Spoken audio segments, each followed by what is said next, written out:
ഈ സമയത്ത് ഈ വ്യക്തിയോട് സെയിം വൈബ്രേഷനിൽ ഞാൻ അങ്ങോട്ടേക്ക് പെരുമാറിയാൽ എങ്ങനെ ഉണ്ടാവും? എന്തായിരിക്കും റിസൾട്ട്? വളരെ വീക്ക് ആൻഡ് അൺറിസോഴ്സ്ഫുൾ സ്റ്റേറ്റിൽ ഞാൻ ഇവിടുന്ന് അങ്ങോട്ടേക്ക് പെരുമാറിക്കഴിഞ്ഞാൽ, അവിടുന്ന് എന്താണോ ഇങ്ങോട്ടേക്ക് വരുന്നത് അതുപോലെ ഇവിടുന്ന് അങ്ങോട്ടേക്കും കൊടുത്തു കഴിഞ്ഞാൽ എന്തായിരിക്കും റിസൾട്ട്? ഓൾറെഡി ആള് റിസോഴ്സ് ഇല്ല അല്ലെ, വളരെ ഒന്നുകിൽ അഗ്രസീവ് ആണ് അല്ലെങ്കിൽ വളരെ സബ്മിസീവ് ആണ്.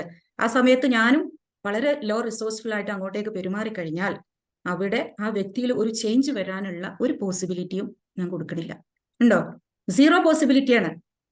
ആ ഭാഗത്തെ എന്തെങ്കിലും ഒരു ചേഞ്ച് വരണമെന്ന് ഞാൻ ആഗ്രഹിക്കുന്നുണ്ടെങ്കിൽ പോലും സെയിം വൈബ്രേഷനിൽ ഞാൻ ഇവിടുന്ന് അങ്ങോട്ടേക്ക് പെരുമാറുമ്പോൾ അവിടെ ചേഞ്ച് വരില്ല. കാരണം എന്താ? പിന്നെ അവിടെ ഒരു നെഗറ്റീവ് സൈക്കിളാണ് അവിടെ ഉണ്ടാവുന്നത്. ഈ ഭാഗത്ത് നിന്ന് ഒരു മോശമായ ബിഹേവിയർ വന്നു, തിരിച്ച് ഇവിടുന്ന് ഞാനും അത് തന്നെ തിരിച്ച് അങ്ങോട്ടേക്ക് കൊടുക്കുകയാണ്. ഇത് ആ വ്യക്തിയില പിന്നെ നെക്സ്റ്റ് ഒരു സന്ദർഭം ഉണ്ടാകുമ്പോൾ അവിടുന്ന് വീണ്ടും ഒരു നെഗറ്റീവ്, ഒരു മോശം ബിഹേവിയർ വരും, തിരിച്ചിവിടുന്നും അങ്ങോട്ട് തന്നെ കൊടുക്കും. ഈ ഒരു സൈക്കിള് അതിന്റെ എപ്പോ ഉണ്ടാവുന്നു ഇത്തരം ബിഹേവിയേഴ്സ്, അതിന്റെ ഒരു ഇന്റൻസിറ്റി, അതേപോലെ അതിന്റെ ഒരു ഡ്യൂറേഷൻ ഒക്കെ അനുസരിച്ചിട്ട് ഈ നെഗറ്റീവ് സൈക്കിൾ ഇങ്ങനെ സ്ട്രോങ് ആയിട്ട് വരും. ഈ രണ്ട് വ്യക്തികൾ തമ്മിലുള്ള റിലേഷൻഷിപ്പ് വീക്കായി മാറും.